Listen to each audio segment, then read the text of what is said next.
Hey guys, it's Annabella Rose and I am back once again for another street interview, getting you the answers to those questions that you oh so desire. So today, it's a very good question, I think, because a lot of people do fall into this trap accidentally. Today's question is, what makes a guy a creep? Now, a lot of you can be misunderstood when it comes to body language and non-verbal cues. They can be so misinterpreted that you end up being named a creep. Now, I absolutely hate that terminology. I don't think it's good for anybody's personality, anybody's self-confidence to be labelled that. So I'm going to get you the answers of things to avoid so you never, ever get called a creep.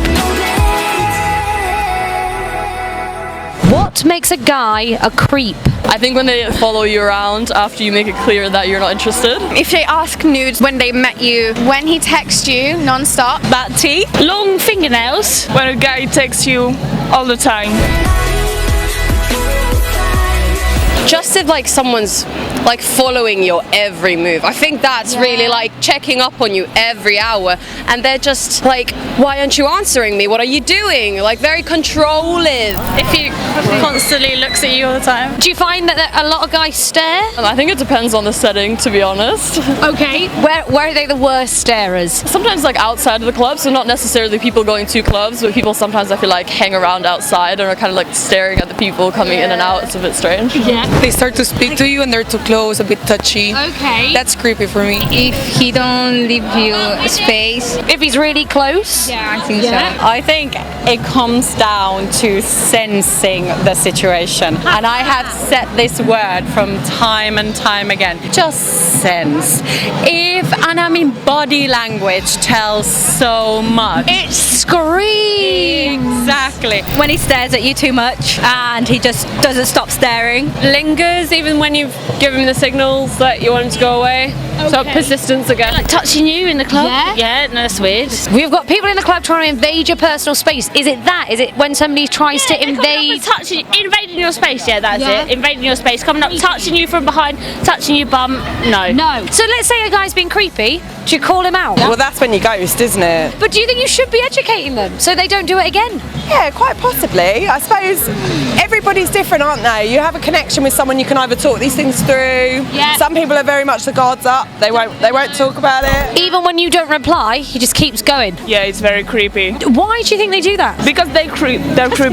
Because they're a creep. I think the inability to take no for an answer. And they keep following you after you're like, no. I feel like they've got this walk like about them. It's like a bit like, it's literally like, you know, the creepy walk. Yeah. There's this Can you guy- demonstrate the creep walk? Be like this? Like that, like, yeah, there's like the... Or like... If you go out somewhere and he sees you and he doesn't talk to you and he waits till he gets home and then he messages you and says, oh, I saw you out and you look nice. I think that's weird. Does it depend on how attractive you find the guy, whether or not it's creepy? Absolutely. Not really. Like, I don't really like people that I don't really know touching me or being really near to me. Yeah. So he can be super good looking, that if he's really close, it's gonna make him creepy. No, okay, let's say if a guy's being creepy, do you tell him? Yeah. If it's like the first time, I'm like, but if he does it a second time, it's like, no. I think so because I'm a person who is too honest, I think. You're like, you're being a creep. So if it's a night out, I would be like, please leave me alone.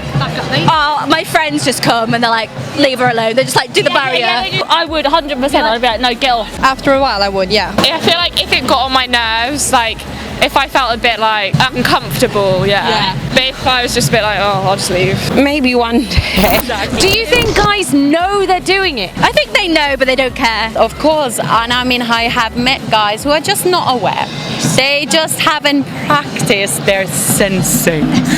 Their sensing of the situation. Probably not, maybe. It's just how they are, right? Yeah. Sometimes.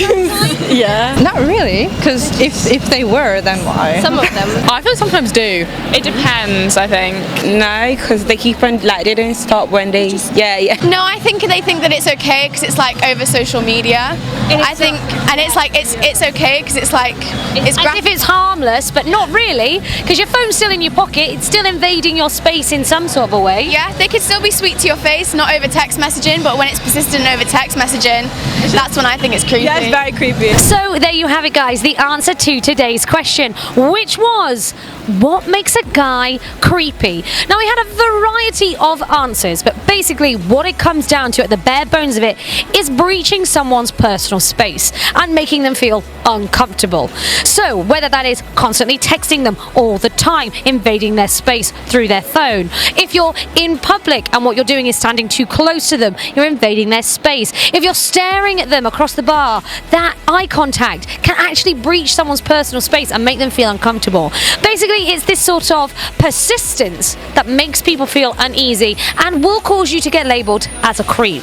So check yourself, gentlemen. If a lady is saying no and she is turning her body away from you and giving you those negative body language traits, you need to make sure that you're listening to them, you're watching for them, and you're abiding by what she's saying. She's saying no, get out of there, move on. It's not rejection, just have a vibe with that girl, but don't fear. Now, if you do want to work on this aspect and you do feel like maybe you are falling into this creep section of the world and you don't know how to get out of it, that is why we are here. We're here to teach you those skills to make sure that you can go out into the dating world and nail it. So if you want to get trained by us, click on the contact us link that you can find in the description box below. It'll take you to our page, fill in all the information, and one of our customer service reps will be with you in less than 24 hours. And you literally can change your dating life around like that. Follow us on all of our social media. Like, share, comment, and subscribe if you've loved this video. And of course, I've been Annabella Rose, and I'll see you next time.